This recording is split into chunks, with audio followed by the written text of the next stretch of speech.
Jake had been driving through the cold emptiness of space for days, hauling cargo from one colony to another. It was just another job, another long stretch of silence, with only the hum of the ship's engine for company. He didn't mind. Space trucking wasn't exciting, but it paid enough to keep his ship running. Tonight, though, he needed a break. His fuel was low, and his stomach was emptier than a dead planet. When he saw a remote space station ahead, he steered toward it. It was one of those old stations, rusty, half-abandoned, with blinking neon signs barely holding on to life. He didn't expect much, just a quick refuel and a warm meal before heading back to the long, dark road of space. The docking bay was quiet, too quiet. Jake stepped out of his ship, adjusting his worn-out jacket. A few travelers moved in the shadows, their faces hidden under hoods. Stations like these weren't friendly places. Most people kept to themselves, avoiding trouble. That was fine with Jake. He wasn't looking for company. As he made his way toward the diner, something caught his eye. In the far corner of the docking bay, near a pile of old cargo crates, a small figure crouched in the darkness. He slowed down, frowning. It looked like a child, too small, too thin, barely more than a shadow against the cold metal floor. Then he saw them. 3 men moving toward the child, their steps slow and careful, like hunters closing in on prey. They'd whispered to each other, their faces hidden under dark helmets. One of them reached out, grabbing the child's arm. Jake didn't know why he stepped forward. Maybe it was instinct. Maybe it was because something about the scene felt wrong. Or maybe he just hated seeing bullies. "Hey," he called out, his voice calm but firm. "That kid bothering you?" The men froze. One of them turned to face Jake, his visor reflecting the station's dim lights. "Not your business, trucker," the man said. His voice was rough, like gravel under heavy boots. Jake took another step forward. "Yeah.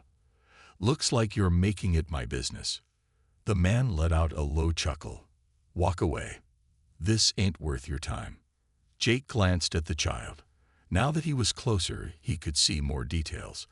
It wasn't a human kid.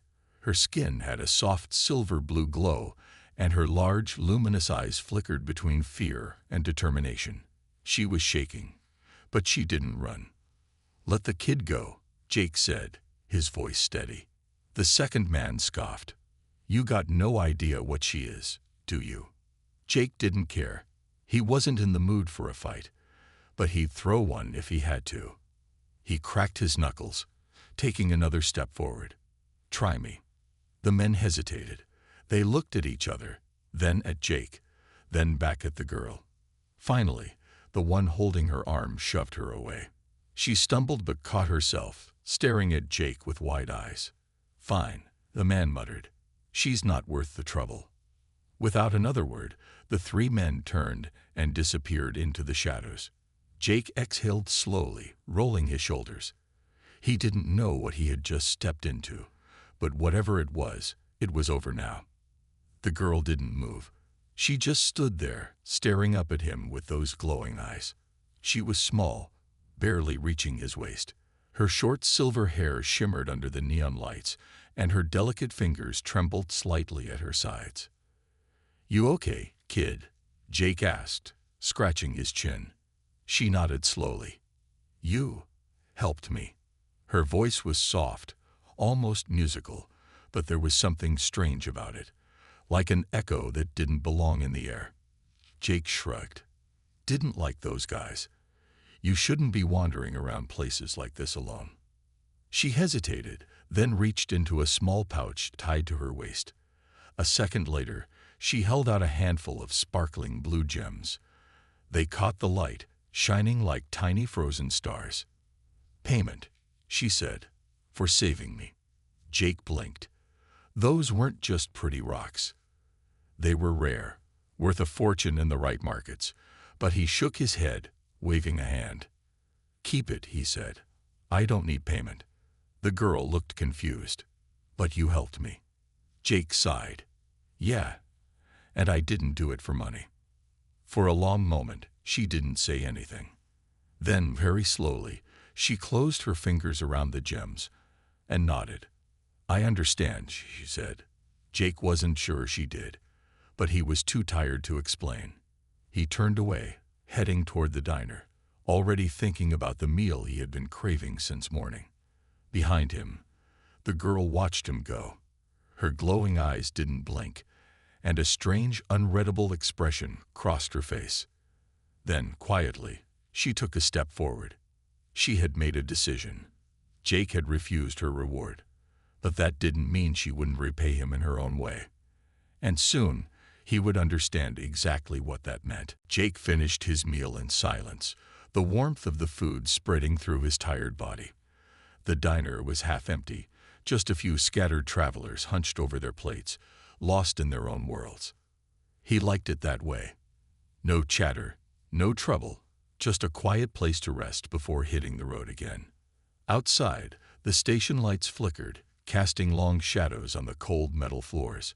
Jake made his way back to his truck, stretching his arms as he stepped onto the loading ramp. He paused for a moment, glancing over his shoulder. The girl was nowhere to be seen. Good, he thought. She should be far from here by now.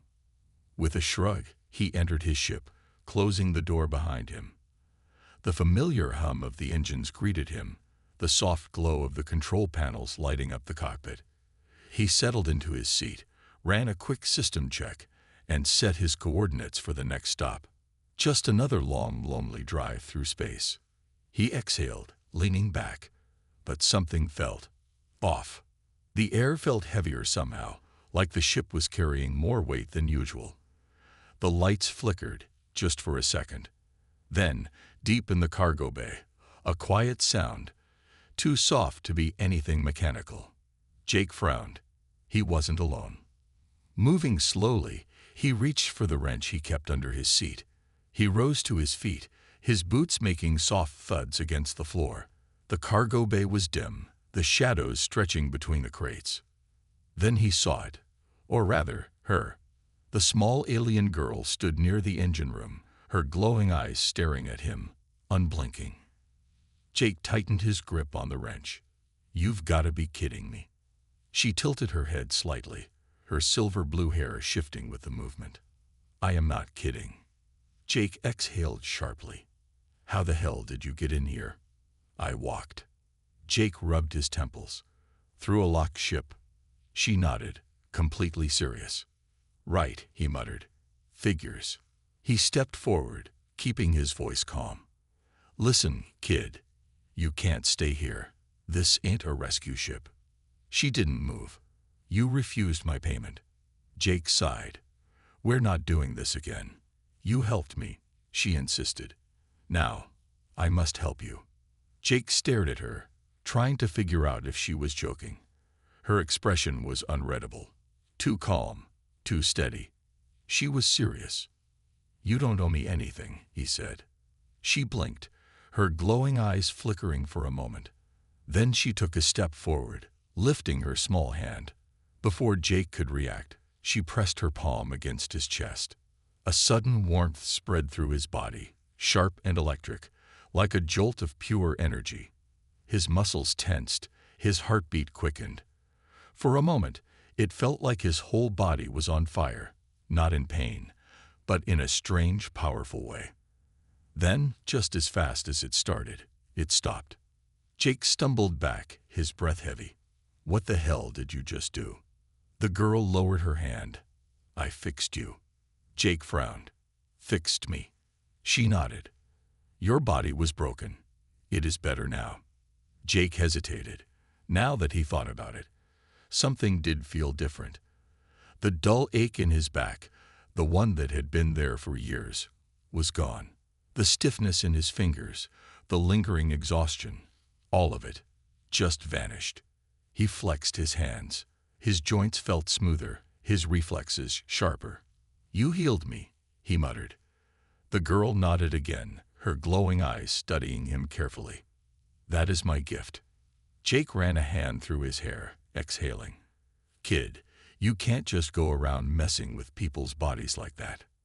"You did not want payment," she said simply. "So I gave you something else." Jake let out a short, tired laugh. You really don't give up, do you? She shook her head. No. Jake sighed. He wasn't sure what to do with her. He wasn't sure what to do with any of this.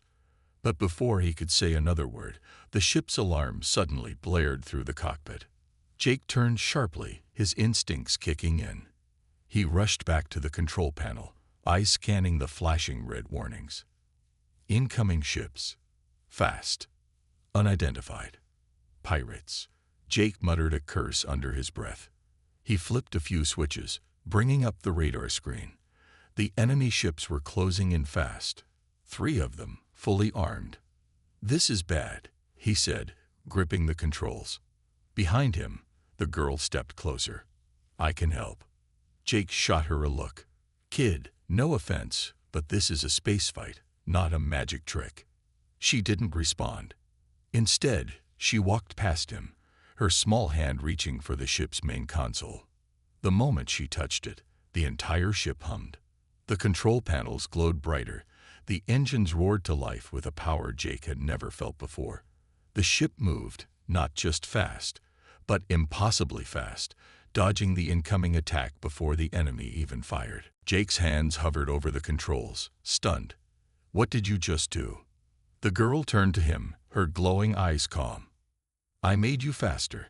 Jake stared at her, his heart pounding. He had no idea who, or what, this girl really was. But he was starting to realize one thing. She wasn't just some lost kid. And if she could do this, then maybe, just maybe, she was his best chance at getting out of this alive. Jake's hands gripped the controls, but it felt like the ship had a mind of its own. The engines roared with a power he had never felt before, and the entire vessel moved like a living thing, smooth, fast, almost too fast. The pirate ships had been closing in, their weapons locked onto him, but now they were struggling to keep up. What the hell did you do? Jake demanded, his voice tense. The small alien girl stood beside him, her glowing eyes focused on the radar screen. I helped. Jake's stomach tightened as the ship twisted through space, avoiding an incoming missile by mere inches. He wasn't even touching the controls, yet the ship responded as if it knew what was coming. This isn't possible, he muttered. The girl didn't blink. It is now. Jake didn't have time to argue. The pirates were still out there, their weapons firing in every direction, trying to predict his next move. But they couldn't, because even he didn't know what the ship was going to do next. A laser blast streaked past, narrowly missing the hull. Another missile locked onto them. Jake's instincts kicked in, and he grabbed the controls, trying to regain control. But before he could react, the girl touched the dashboard. The ship lurched forward, faster than ever before. The missile exploded behind them, unable to catch up. The pirate ships fell farther and farther behind. Jake's heart pounded. This ship isn't built for this kind of speed. The girl finally turned her glowing gaze toward him. It is now. Jake swallowed. He had been flying for years. He knew every limit, every weakness, every trick a pilot could use to survive out here. But this was impossible. And yet, it was happening. The ship moved like it was alive, responding before he could even think. It wasn't just fast, it was something more. Jake's hands trembled as he looked at the girl. What are you? She tilted her head slightly, as if considering his question. Then she simply said, grateful. Jake exhaled, shaking his head. Kid, this ain't normal. You ain't normal. She nodded. I know. The radar beeped again. The pirate ships had given up the chase, their engines flickering as they fell behind, unable to keep up.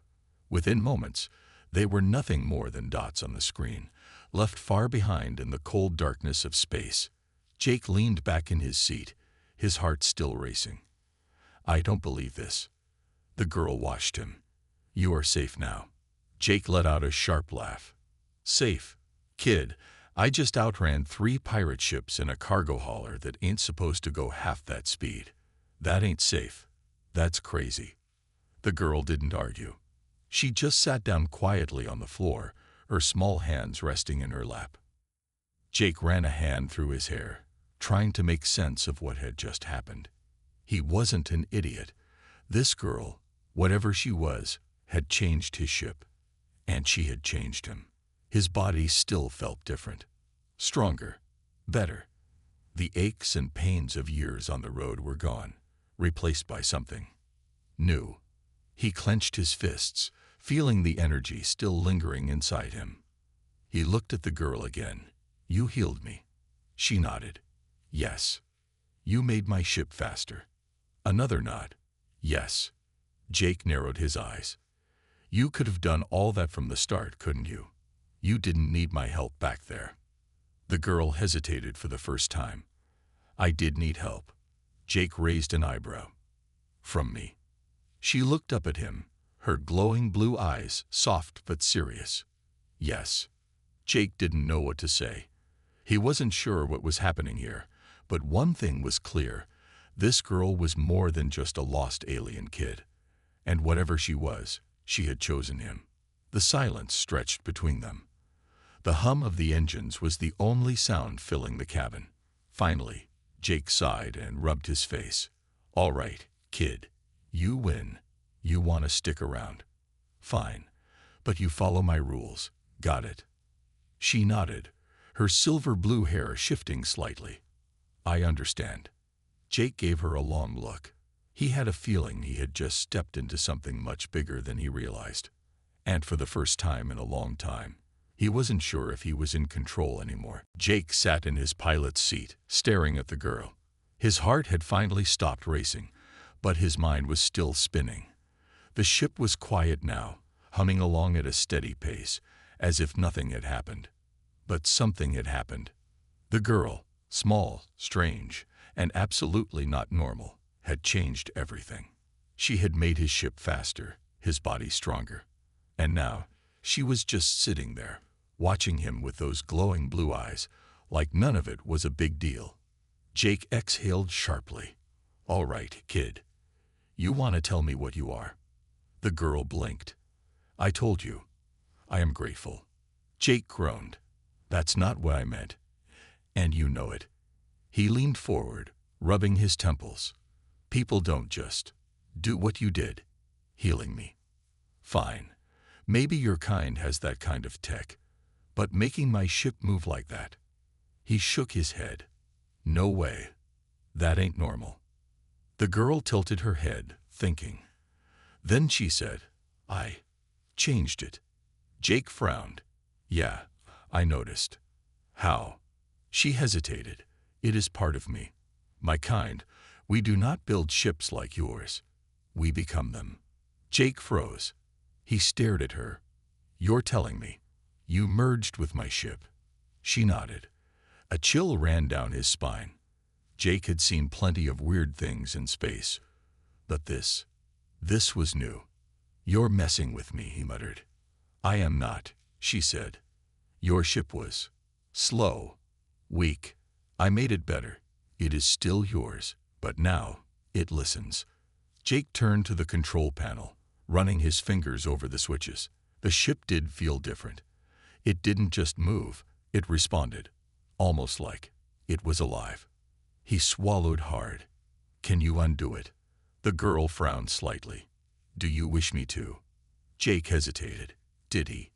Before, his ship was just a machine, a slow, aging cargo hauler that barely got him from job to job. Now, it was something more. Faster, stronger, maybe even alive in some way. But that thought terrified him. He had always been in control of his ship. Now, he wasn't so sure.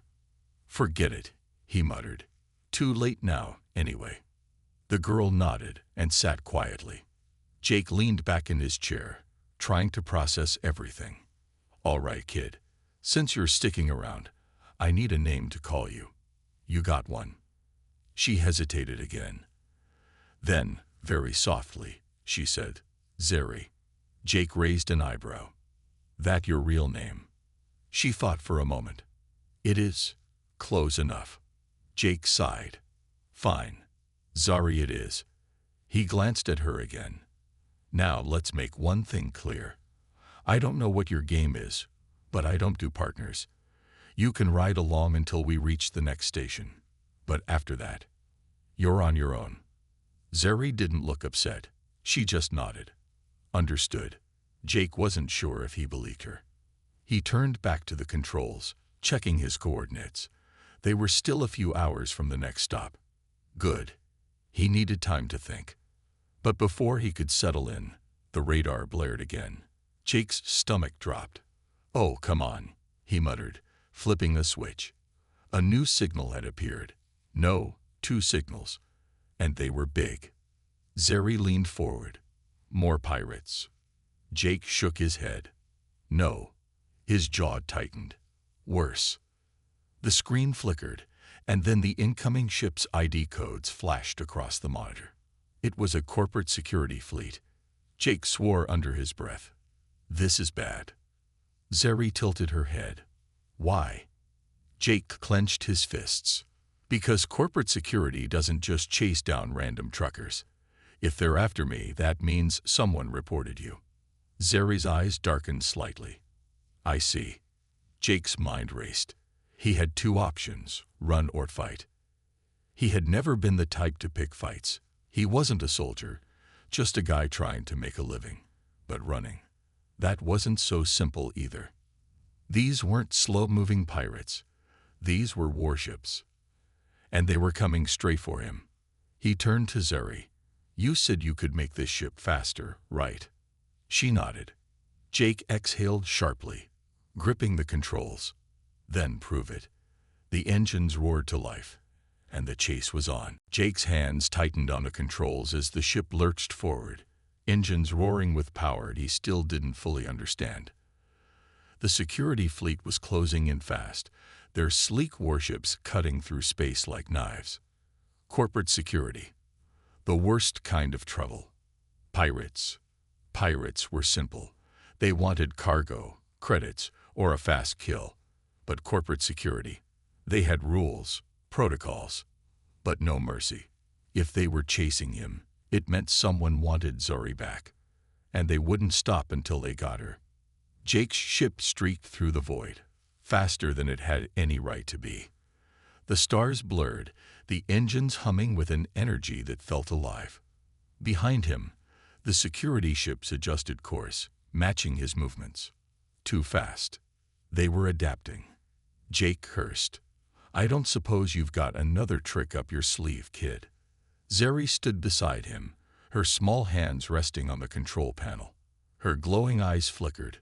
I can do more. Jake shot her a look. More. Kid, I barely understand what you already did. I will not harm your ship, she said softly. But I can change it. Again. Jake hesitated. His ship, the only home he had ever known, wasn't just a machine anymore. It had already become something else, something more. And now, Zeri was offering to push it even further. He didn't like it, but he liked getting caught even less. Fine, he muttered. Do what you have to. Zeri nodded. She placed both hands on the control panel. The ship shuddered beneath them. The lights flickered, the engines hummed deeper, a low vibration running through the metal frame. Jake's stomach twisted. What the hell? Then, suddenly, the ship vanished. Not in the way hyperdrives worked. There was no flash, no jump through space. One moment, they were there, and the next. The security ships raced past, their scanners empty. Jake's breath caught. What just happened? Zeri exhaled slowly. I made us unseen. Jake stared at her. You're telling me. You turned my ship invisible. She shook her head. Not invisible. Not here. Jake's heart pounded as he looked out the window. The stars still stretched around them, but they felt distant. Everything was too quiet, like space itself had stopped moving. A chill ran down his spine. Zeri pulled her hands away from the controls, her eyes dimming slightly. They will not find us. Jake swallowed hard. Where are we? She looked at him. Between. He didn't like that answer. Slowly, carefully, he reached for the control panel, checking the navigation system. The screen flickered, struggling to display anything. The ship wasn't moving. Or worse, it wasn't anywhere at all. Jake forced himself to breathe. Can we go back? Zeri hesitated. Yes. Soon. Jake ran a hand through his hair, exhaling sharply. Kid, I'm really starting to think you're more trouble than you're worth. Zeri tilted her head. Perhaps. Jake sighed. So what now? Zeri looked out the window, her glowing eyes thoughtful. Now, we wait. Jake didn't know what terrified him more. The security fleet hunting them, or whatever lay between.